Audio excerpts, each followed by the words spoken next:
time and wisdom has taught me that I can't possibly have the answers for anybody else. In fact, I know what I know today, but Julie, that could change. Like tomorrow, something could happen that would completely shake up what I believe. So I went into this process thinking, well, if I'm going to keep writing to her, to my reader, I really have to write as the person that I am today. And the person that I am today doesn't have answers for you, but I do have some really good questions. Questions for me have always been how I can do my own soul searching and my own unpacking and really take a deep dive to figure out what's really going on inside me. Welcome to the Angels and Awakening podcast, where we connect you with your angels, loved ones, and soul self. I'm your host and author, Julie Jancis. My journey began when I started hearing my late father before I knew he'd passed. Through my readings, membership, and Angel Reiki School, I help you awaken, heal, and master your unique spiritual gifts. If you feel called to work with me, it's your angels guiding you to discover your soul's highest purpose. Details at theangelmedium.com. Thank you, Earth Angels, for the 5-star reviews. You're entered into a drawing to win a free session. Now let's see what messages your angels have for you today. Hello, beautiful souls. Welcome back to the Angels and Awakening podcast. I'm your host and author, Julie Jancis. And friends, today we're kicking the new year off, January here, with Rachel Hollis, who, if you don't remember and haven't grown up like the last 15 years on Instagram, Rachel, I think you're the original influencer. I don't know if I'm allowed to say that. There's no way that I am. There's no way. But I definitely have been doing this a very long time. Yes. You have a new book that just totally touched my heart when I heard the name of it. It's called What If You Are the Answer? And what I've been trying to show people over the years here on the show is that the angels always say, listen, if we were allowed to physically come into Earth and do everything for you, we would do it. We would have done it already. But the only way that they can work is through us, through our intuition, through calling to our hearts, showing us the way, showing us signs. But then it's really up to us to take action. And I think that this is all your new book. So I'm so excited to dive in with you. Yeah, I am too. I'm so ready to geek out. This is one of my favorite subjects. What brought you to this aha moment? What if you are the answer? Well, honestly, the impetus for this book was kind of this really beautiful bookend for me as a writer to a book I wrote back in 2017 called Girl Wash Your Face, which is how most people know me. And back when that was the first nonfiction I had ever written, first personal development. And I really felt so much passion in my heart to help women, especially. I know I have a few dudes who listen to my stuff, but it is predominantly women. And I just felt so strongly I wanted to write every idea I had and, here's what helped me and here's what you should do. And I really went into that thinking that I could have the answers for everybody. Like if I just did enough research and if I just tried enough things that I could come to my audience and my readers and I could say, this is what you do. And my heart was pure, my intentions were pure, but I think in retrospect, a bit of immaturity on my part because time and wisdom has taught me that I can't possibly have the answers for anybody else. In fact, I know what I know today, but Julie, that could change. Like tomorrow, something could happen that would completely shake up what I believe. So I went into this process thinking, well, if I'm going to keep writing to her, to my reader, I really have to write as the person that I am today. And the person that I am today doesn't have answers for you, but I do have some really good questions. Questions for me have always been how I can do my own soul searching and my own unpacking and really take a deep dive to figure out what's really going on inside me. Well, I think that you just touched on something that we really haven't talked about on the podcast, but I think that listeners often bring up and need to hear because I believe that every soul, no matter who it is here in some way to serve. I think all of us are here to enjoy life in one aspect and also serve in another. And yet so many people feel that within themselves of like, how could I start a podcast or how could I write a book or how could I put myself out there when I don't have my life totally together? Because P.S., no one does. Nobody And does. there's this fear that if I start talking, what if I change my mind?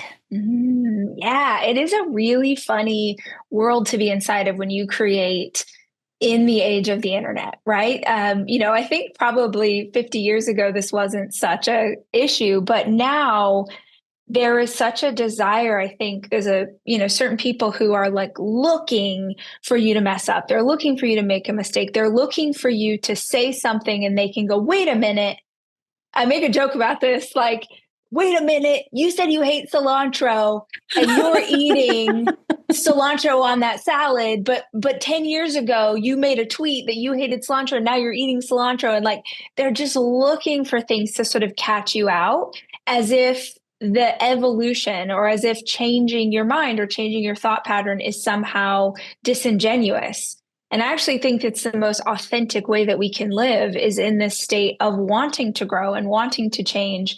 I actually said this, I want to say in Girl Wash Your Face, but many times over the years in my writing, I hope if you read the first book I wrote and you read what I just wrote now, which is my 10th book, I hope that you're like, oh my gosh, what? This is crazy. Like she became a better writer. Her ideas are totally different. She's evolved in so many ways. I hope you can see the growth because I'm working so hard on that in my life that I hope it's evident in the work. And I would just encourage your listeners to lean into that. Gary Vaynerchuk has Gary V, as everyone calls him, has a great sort of motto in this, which is document, don't create. So, meaning document your progress, document your growth, document what you're working on. Just talk about where you are and what you're learning. And that can be what you are putting out into the world rather than try and have it all perfect and then like submit this perfect thing because the world's going to change and you're going to change. And of course, the work will change as well. Yeah, I love that document piece. It's how I think about my work. I can only think about it in terms of like writing to my daughter or putting messages out to my daughter. Because when I think about how many people are going to listen to the show, it gives me total anxiety inside. But when I go, no, I'm just leaving messages that my daughter can pick up on later on, it makes it so much easier. Yeah, I love that you said that too. I was actually just thinking about that this morning and I sort of had a tug and I was like, oh, we're going to end up talking about this. So I love that this was just like the serve to talk about it. I think that I'm assuming who your audience is, right? I'm assuming it's people like us who are looking for spiritual guidance. They want to evolve, they want to grow. And I think that most people listening will understand the idea of an emotional boundary and how important it is, not just an emotional boundary, but also energetic boundaries that we create to keep ourselves in a solid foundation, to keep ourselves grounded, to be able to do what we're doing. But I actually don't think there are enough people having conversations about what those boundaries look like when it comes to the internet or when it comes to social media.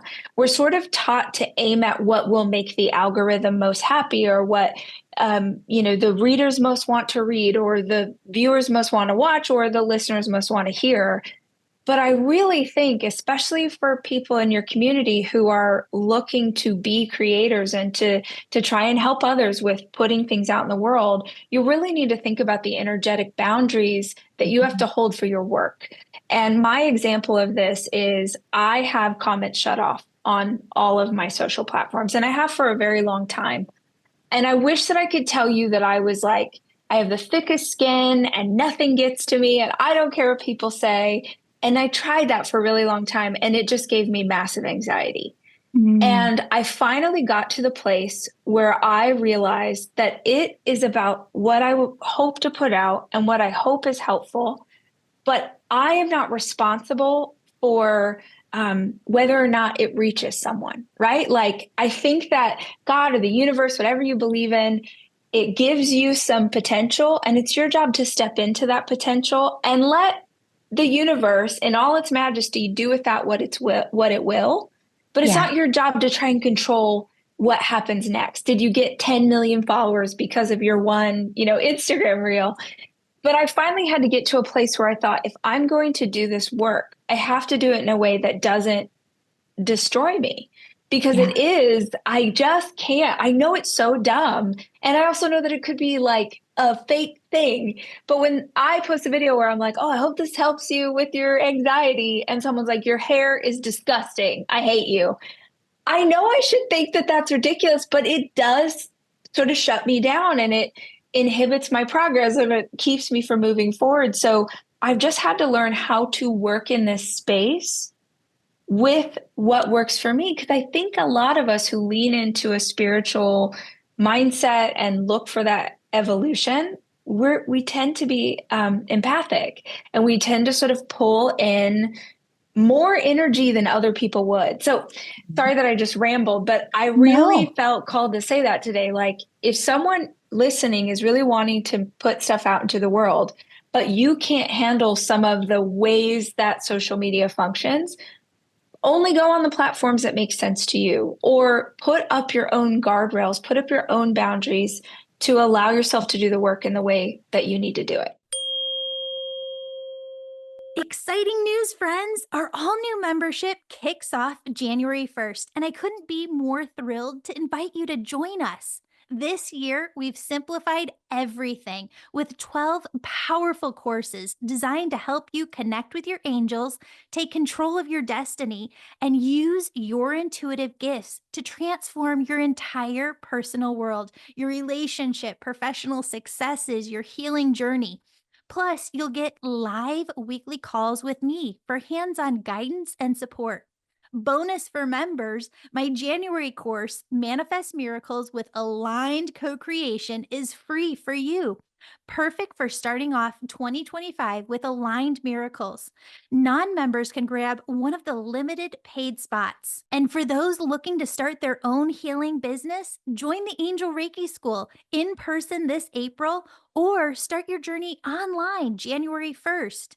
You're going to learn mediumship, how to be an angel messenger, and energy healing all at once. And as a gift to everyone who listens to this podcast, on December 30th at 7 p.m. Central Time, I'm holding a free healing for you to clear out all of the energy from 2024 and really clear out what's not serving you. And then again on January 1st at noon Central Time, I'm hosting a free 2-hour workshop where you're going to learn how to invite miracles into your 2025 and make this your best year yet. If you're ready to step into a miraculous 2025, sign up for all of this and more at theangelmedium.com/events. That's theangelmedium.com/events. Or email me at julie@theangelmedium.com for more information. I can't wait to spend all of 2025 with you in the Angel membership. Love you, friends. Now back to the show. Well, and you can't know that right at the beginning. I think that there are so many people that I work with. I have the privilege of getting to work with a lot of CEOs and presidents and do intuitive readings for them, and then working with people who are just starting out building their own business. And there are so many people who just want like shoots and ladders game, right? To like shoot ahead and find the secret hack. And it's really failing your way forward, because the stream of consciousness that we have as a soul doesn't get to take shortcuts to the top. You have to learn that you don't like cilantro, or that you do like cilantro, or that, working your routine and your schedules. Hey, if I block all my podcasts right next to each other and just do them back to back, that I have more energy Monday through Wednesday to get other stuff done. But there is no secret to Yeah. getting Yeah. ahead except for just stepping into it. Yeah. And there's so much media that will tell you that's not true. Yeah. There's so many things that will tell you, if you just do this, if you just do that. Everyone is looking for these hacks and these quick fixes and these things. And it's like, we've all seen those, we think that success, the graph of success just goes like this, and it actually goes like this and around and up. And it's all sorts of different directions. And your willingness to stay in it and to learn the Mhm. lessons as they come and to look for why that might have shown up the way that it did so that you can do better for what comes next. I was at a party on Friday night and I ended up talking to someone who had gone through a really hard year this year. And he's just an incredibly wise spiritual teacher. And so I was like, oh, how are you? And yeah, I'm great. I'm great. And I was like, no, no, how are you for real? And he was like, oh, yeah, man, I really had some lessons to learn. Yeah. And I never want to feel like I am so advanced in what I am doing that I'm not open to when the universe is trying to teach me something. And sometimes those lessons are trial by fire, but Yeah. your willingness to stay in it is how you get to the next level in your growth. So this is a question that I had for the end, but it just fits perfectly in here. I was thinking, Rachel, I followed you for so long. Has your definition of success changed over the years from Um, what you thought it was at the beginning? yeah, 1,000,000%. So much of what I used to believe was success was really financial security. Hmm. And I can totally understand if I look back at like baby Rach and the environment I grew up in, which was very financially insecure and a lot of fear around money and a lot of food insecurity, just like kind of all the things as a little kid where I didn't feel safe. And in my mind, I attached that to money. So I grew up thinking, like a lot of people I knew who grew up in this way, that if I could just make enough money, then I would be safe. And once I had kids, it's like, okay, and if I make enough money, then I can keep my kids safe. And in retrospect, it was such a scarcity mentality to live inside Hmm. of. But oh my gosh, how it has shifted. And it has shifted by kind of going from the bottom, building up to what I thought was the best it could ever be, realizing that at that level of, and I'm using air quotes if people can't see me, like at that level of success, it was the most emotionally and energetically and spiritually depleted I've ever been in my life. Because the grind and the hustle to like get to that level really gave me a life I didn't want to have. And Hmm. I did not get this when I was younger in my career. I would look at people and I admired them so much and I would want to be just like them. But it's really important. If I could give people just like if I could go back and tell my 20-year-old self something, it would be to not just look at the success that they've achieved, but look at the lifestyle they had to live in order to get that success. Because I cannot tell you how many people I would be so blown away by. And then I become friends and I get to know them, and their relationships were abysmal and they didn't talk to their kids. And yeah, they had all the money in the world, and strangers would come up to them on the street and be like, oh my gosh, you're so amazing. But in their real life was something nobody would want. So I Yeah. think success for me has shifted from completely financial to, can I live life the way that I want to live life? I was kind of laughing to myself this morning. I had like a 2 hour kind of morning routine before coming here to hang out with you. And I was laughing because it's like I'm dry brushing and I went on a run and I like did yoga and I just did all of these things that took so much time. And I kind of, some like old pattern in me was like, this is too much time to spend on self care. And then I was like, this is all there is. Like this is why I work so hard, so that I get to make my own schedule, so that once my kids are at school, I can spend time dry brushing and doing yoga in my bedroom floor if I want to. So yeah, success more is about the lifestyle today than it is about the amount of money or the accolades. Yeah, 100%. Well, and there's so many people that really have those different money mindsets or that financial scarcity mindset.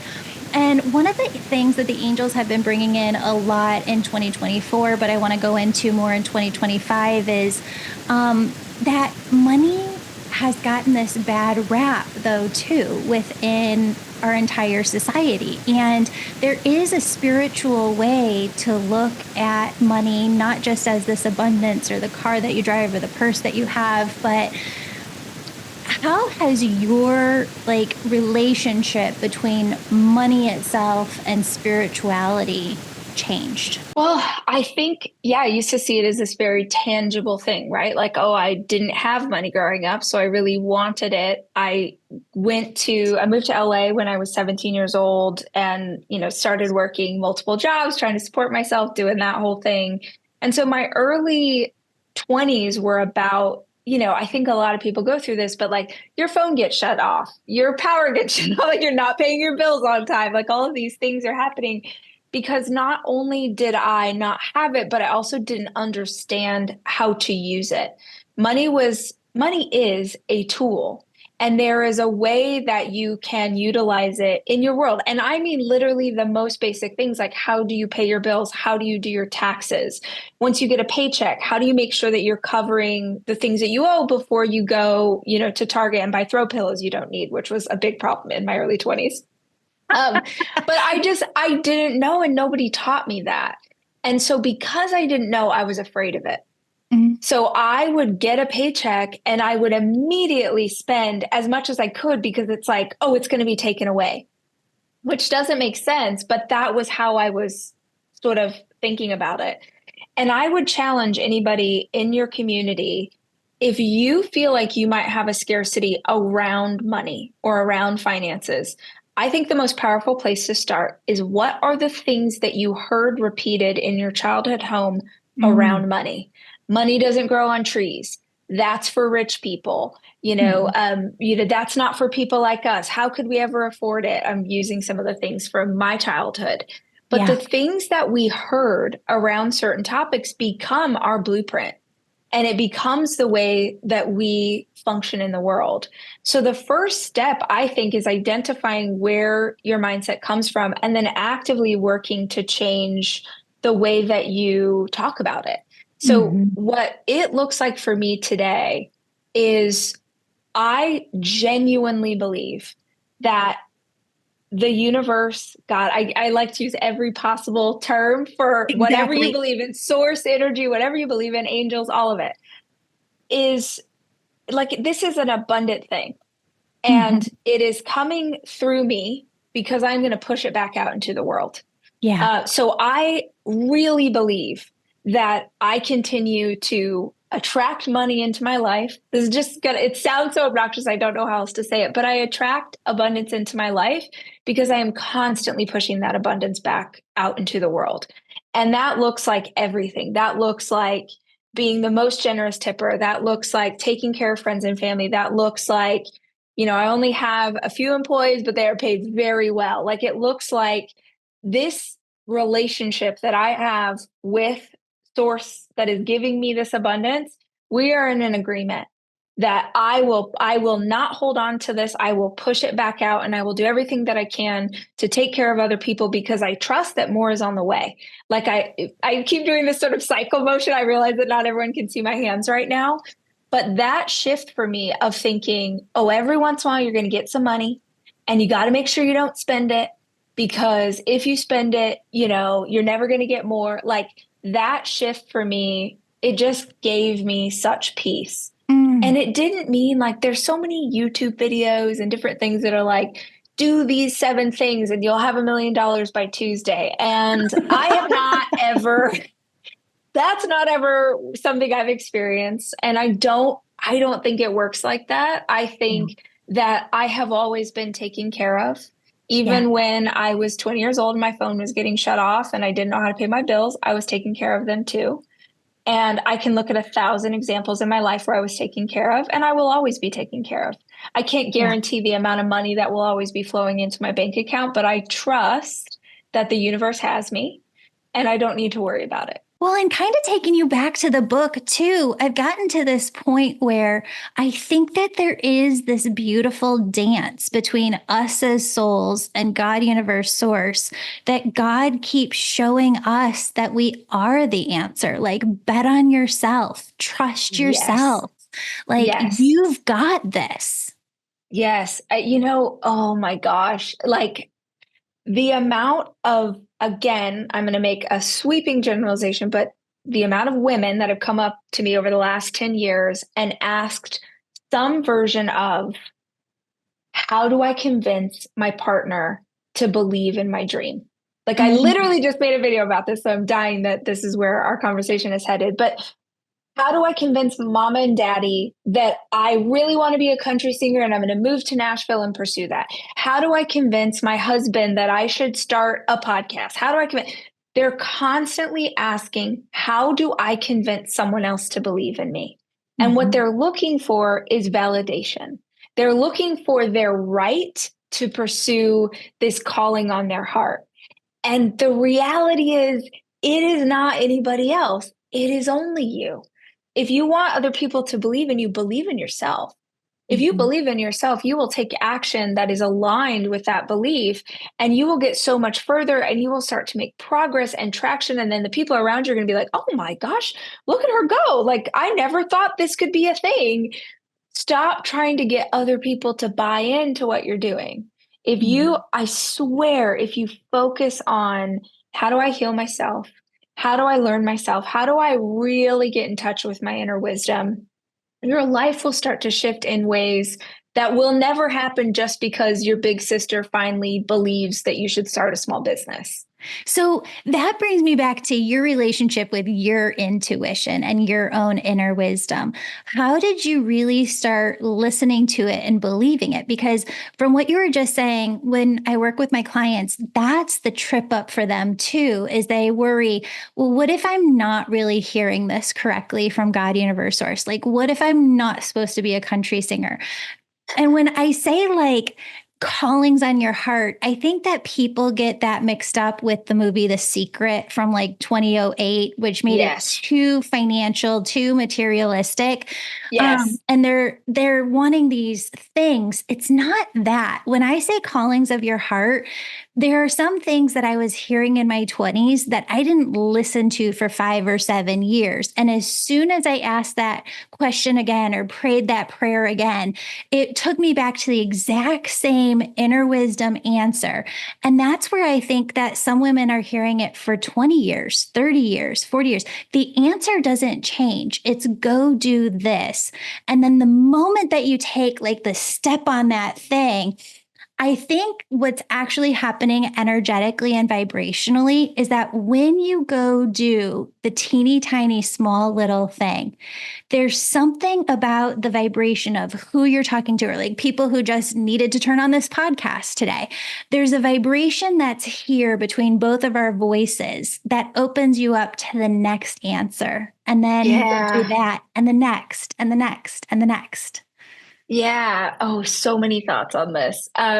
Well, one of the ways, honestly, that I have better learned to know and trust my intuition is with hindsight, Mm. is really because we have to, I guess, take a step back. I was raised in a very religious environment. I was raised in a religious environment that everything you and I are talking about right now would have been deemed sinful. It would have been like the devil is inside of them, like it was really hardcore. Anybody who did not go to our church was other, and because they were other, they were sinners. And it was like crazy. And maybe some of your listeners I can. totally get it. Yeah, we were raised Okay, Catholic okay, and then okay, went okay. to a Christian megachurch when my parents divorced. Right. Yes. Yes. Yes. Yes. So it's so funny to me that that is this kind of foundation that so many people I know have who are now very spiritual, because there were things in that upbringing that really taught us about something bigger and taught us about prayer and taught us about angels and taught us these things. But it was like this teeny tiny sliver of what all there is to understand. So I did not have language for inner wisdom or like any of that, like that inner knowing. I didn't have language for that at all.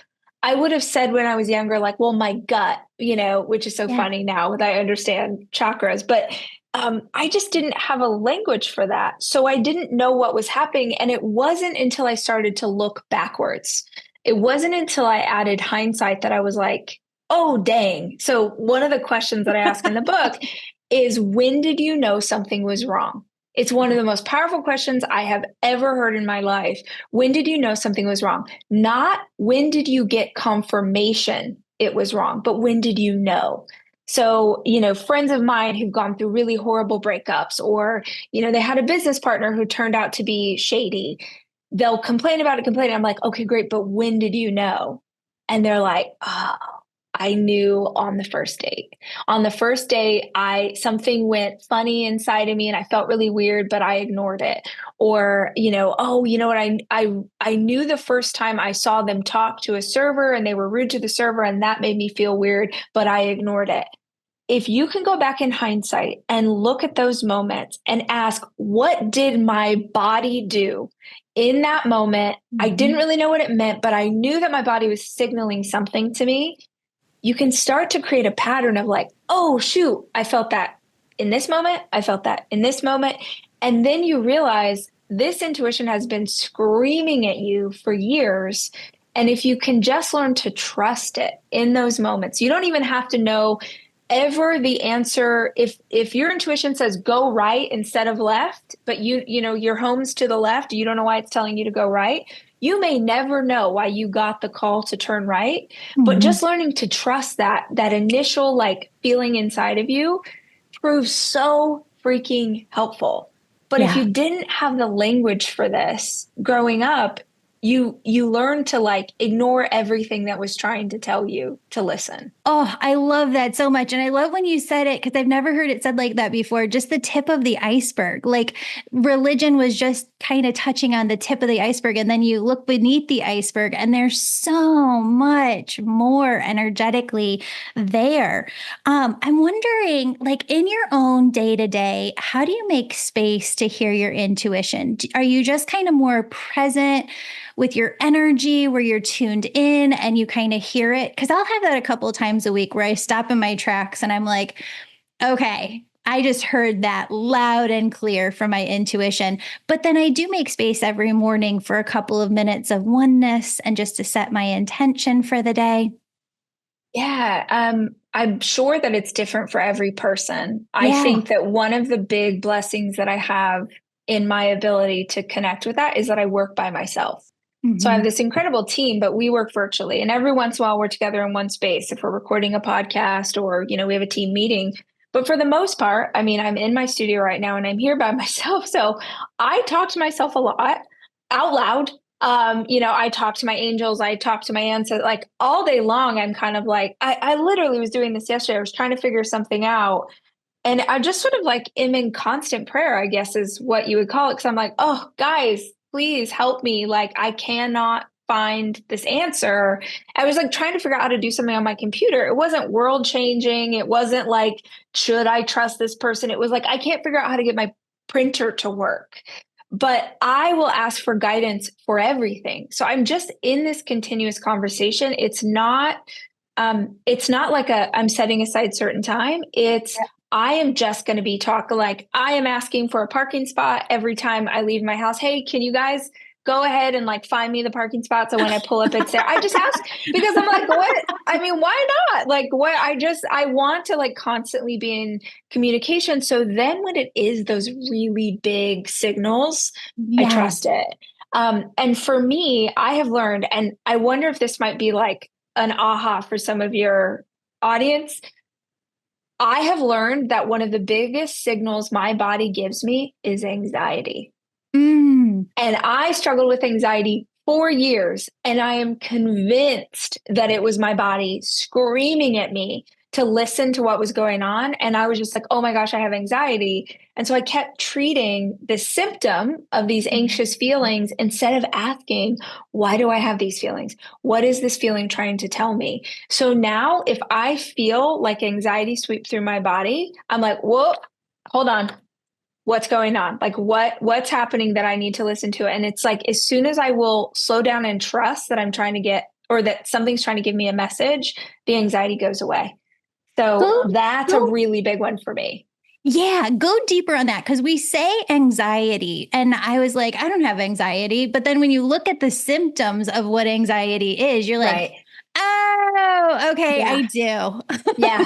Yeah. I mean, for me, it feels like my heart starts to race. I get sort of a sick feeling in my stomach. I have this overwhelming, it's almost like fight or flight has been signaled in my body of like, the only way I can describe it is like something bad's about to happen. And I would always think, oh no, this is my body having an anxiety attack. So I need to do stuff to treat the anxiety. But in retrospect, I'm like, oh no, something bad was about to happen. And I was ignoring that the person I just met was someone that I shouldn't be trustful of. Or I have had this happen a lot with like these brilliant seeming opportunities in business. Like, oh, this is this amazing thing that this person wants to do with you. And it's here's this money. And just like everything in me is like, no. And that's funny because it's hard to explain to people who you work with, let's say, why you want to say no to something that seems so fabulous. But I have just learned when that feeling sweeps through me, whatever the signal is, I have to listen to it. Friends, I'm pausing for 30 seconds because I love, love, love connecting with you and I want to connect with you more. Got a question? Let me answer it for you on the podcast. The link to submit your questions is in the show notes. Also, we need your angel stories. Share your angel stories at theangelmedium.com/contact. And last but not least, leave a 5-star review and you could win a free 20-minute session. Last year, I did 56 free readings for review winners.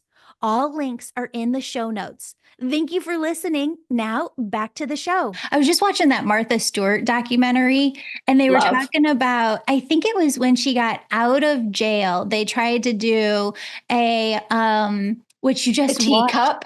Oh, Oh, no, wait. Oh, sorry. they Different well part. they tried to do like a TV show with her, but the producer that they had work on the TV Yes. show just Yes. ran with it in his own direction and they weren't listening to her or her intuition on it at all and it was just a Didn't disaster. work. Yeah, Yeah. it didn't work. Yeah. And you could even see from the outside perspective of like, well, she just went through this really awful thing that destroyed her business.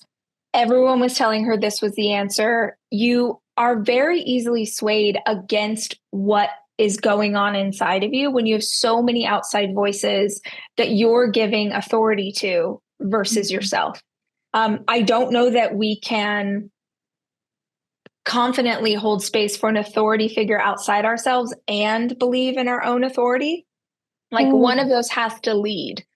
yeah. So, and I don't know about you, but I was raised in a lot of authority figures, whether it Yeah. was the version of God I grew up believing in, or my daddy, or all of these different things that I was taught were more important and were smarter and were better than my own thought process. And so I should always depend on them for the right answers. Mm-hmm.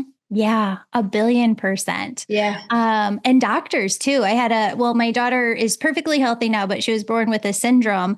And we just kept taking her around. She was really medically fragile child for the first 3 years. So we would take her around and I would just trust that the doctors knew what they were talking about and they didn't.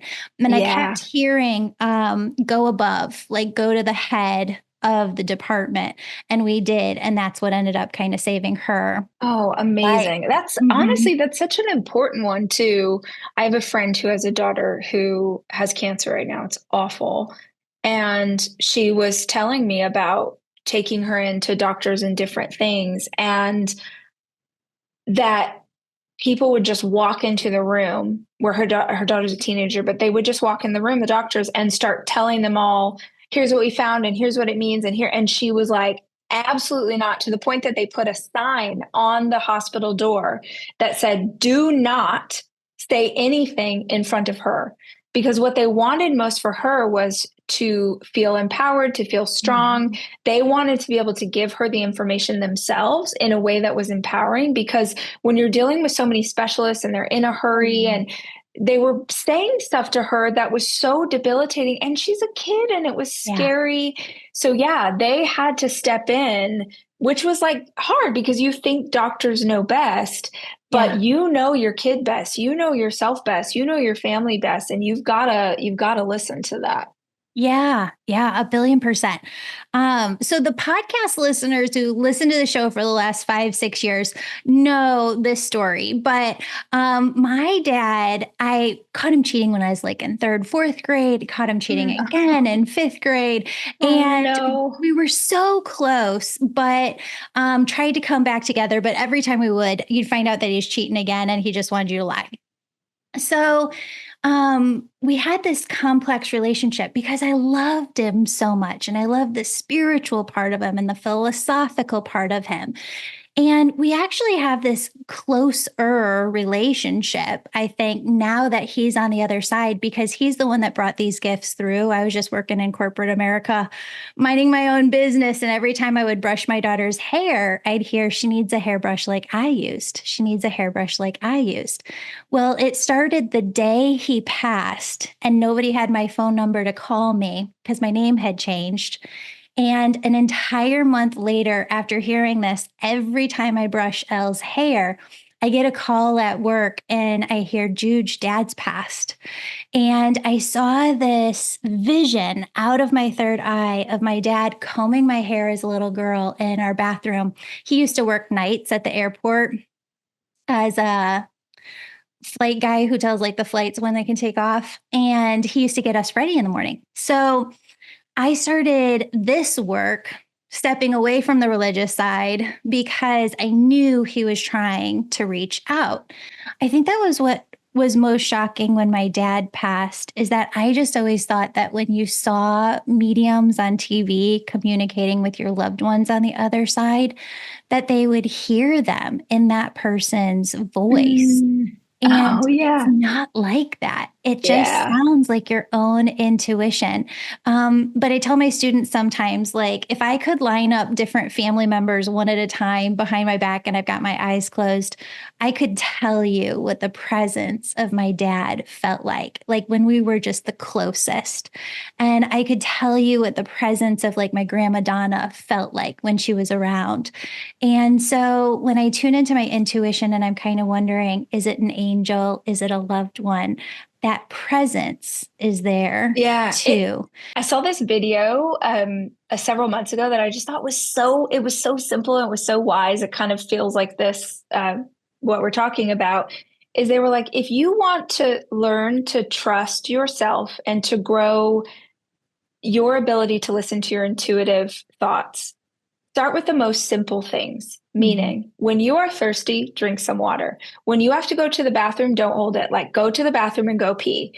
When you're hungry, eat. When you're like the most basic things to take care of yourself, we often, oh, I'm busy, I'll do it later. Oh, I haven't eaten lunch. Like I don't have time. Like we will push off all of these instincts our body is signaling to us, and we will learn to ignore the most basic animal instincts inside of us, which will then tune us out to the bigger, spiritual intuition that might be trying to come through. So if you can just start with the most basic thing of, hey, I'm really thirsty, I'm going to have some water, Yeah. as opposed to ignoring it, that's a really good place to start. And when we are walking through hard seasons and when we walk through grief, or trauma or loss, like we're trying to get through something hard, I think that often the people in our life or the world around us wants us to move faster. Mhm. They don't understand why we're still upset, or they don't understand why it's still hard. Or, I tell the story in the book of losing a baby at 4 months, and I could not get over it, Julie. Like Mhm. I couldn't. I mourned the loss of that baby for a year. Like, and I know that my friends and my boyfriend and like everyone, nobody was outright saying it, but it was just like, oh my God, like, how is she still this upset? Mhm. But simultaneously, I was like, this is my grief. I'm Yeah. not inflicting it on you. No, I'm not okay. And it's okay that I'm not okay. I promise I have faith that I will be okay again. But you have to allow me the time and the space to process this at the pace that I need to. And, especially with miscarriage, I think I know so many women who've gone through it, and everyone just expects them to bounce back. and nobody else experienced the baby inside of it, so they can't really process it. And yeah, I don't know if someone needed to hear that today, but you get to go at your own pace. And if you don't go at your own pace, I promise you that that is going to come up and out later when you least want it to. Exactly. I was just talking about that with my students at the Angel Reiki School this weekend, where I teach people how to develop their spiritual gifts. And I was telling them there's some energies that are harder to work with your clients than others. And I said miscarriage is one of those that's just up with losing an adult child or losing, a partner. It really is a very, very deep, complex energy to work with. I think that you're such an angel messenger yourself, Rachel, of just you listen to your own intuition. You always have, and you just allow your consciousness to unfold. And you're such a messenger in just sharing that with the world. What message do you feel just is calling to you in part to just kind of leave our audience with today? Okay, this is a funny one, but it popped into my head earlier, and I always know that that's like a just say it kind of thing. So, um, this is a very funny segue into this answer. A few years ago, I went on an ayahuasca retreat. I feel like this audience can handle that. Totally. Love it. So I went on an ayahuasca retreat, and there was something that the person who was administering the plant medicine said that I have never forgot, and I think about it a lot, which was they said, you're going to take this medicine, and like, who knows what they walk you through the whole thing. Here's what's going to happen. Here's what you can expect. But they said the process of taking ayahuasca, that can be like a very long time, 5 or 6 hours. And they said, Aya likes it when you rise up to meet her, which was just such a spiritual, like beautiful thing to say. They were like, at some point, the medicine you've taken is going to make you want to like lay down. You're going to get really lethargic. You're going to potentially start to fall asleep because you're so sort of out of it and you've been in this state. And they said, Aya likes it when you sit back up. Aya likes it when you physically sit back up and say, I am still here for your lessons. I am still here to understand and to know and to learn. And in my own experience, it was a wild one. But about halfway through, I found myself really shutting down. And those words came back into my mind. Aya likes it when you rise up to meet her. And you feel like your body weighs about 2,000 pounds. But I remember pushing myself up off the mat and physically sitting back up and thinking, I am still here for your lessons. And I ended up having the most beautiful, I think I cried for like 2 hours. Like all my childhood stuff. It was a beautiful release. And I don't think that would have happened if I hadn't sat back up. And the other day I was talking to my fiance and I was like, I feel like that message, Aya likes it when you rise up to meet her. If you imagine that all energy, all source energy is the same, the plant medicine is the same as God, is the same as the angels, is the same as all of it. I think that the universe likes it when you rise up to meet her, when you show up for your life, when you say, man, I don't know what's going on. I feel like I weigh, 2,000 pounds. This feels hard. This feels impossible, but I'm going to rise up to meet you. I still have lessons to learn. There's something really powerful that happens when you do that. And it popped into my head as we were talking. So I would love to leave that with you and the listeners today is like, rise up to meet her. Oh, I love it. Full body chills. That's so perfect. Your new book is just wonderful. What if you are the answer? Tell everybody where they can find that and where they can find you. Yeah, you can get the book just about anywhere. And if you like listening to the sound of people talking, you can get it on audiobook. I narrate all of my books and hang out with me on social media. Just search my name, which is Rachel Hollis. Rachel, thank you so much for being here and sharing this time with us. Of course. Yeah. Thank you for having me. Amazing. Yeah, that's a wrap. If this podcast aligns with you and you feel called to work with me, thank you. Your support keeps this Angel podcast alive. Here are 3 ways to work with me. Book a session with me to hear directly from your angels and loved ones. Or my angel membership helps you connect with your angels, embrace your purpose, and build unshakable confidence. Like learning to read or ride a bike, you're going to gain skills that last forever, knowing who you are, why you're here, and direction that lasts a lifetime. Or my Angel Reiki School offers certification in mediumship, energy healing, and angel messaging while showing you how to master your gifts and start a successful spiritual business. Now, I want you to pause, tune in, connect with your angels, maybe take a deep breath and ask them, how can I serve as an earth angel today? What guidance do you have for me right now? How will you let me know you're near? And allow your angels to support you all day. Friends, I'll see you at the Angels and Awakening podcast here every Monday and Thursday. And thank you for listening. You're my angel.